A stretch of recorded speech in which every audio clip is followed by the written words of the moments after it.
Il Veneto resta per ora in esercizio provvisorio, ma l'assessore regionale al bilancio, Filippo Giacinti, rassicura: sarà approvato entro aprile e non ci saranno aumenti di tasse. L'esercizio provvisorio consente di spendere solo in dodicesimi e non è l'assetto ideale per amministrare una regione come il Veneto. Per questo l'obiettivo è di portare in giunta verso il 20 gennaio le direttive che permettano l'approvazione dei primi tre disegni di legge entro aprile. La manovra complessiva vale 18 miliardi. L'assessore conferma che l'addizionale IRPEF e IRAP resteranno invariate, almeno finché non sarà chiaro l'impatto del federalismo fiscale.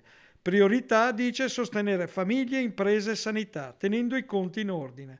Resta però il peso del bond da 300 milioni acceso per la superstrada pedemontana veneta, una zavorra che incide sui conti regionali. Ma per Giacinti la strada è quella della gestione prudente, senza allarmismi.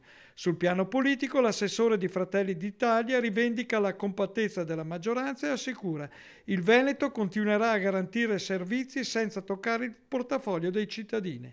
Chiude Giacinti: lavorare in dodicesimi non è l'ideale, ma stiamo recuperando risorse e seguendo le direttive del governo. La priorità è approvare il bilancio e dare certezze ai veneti.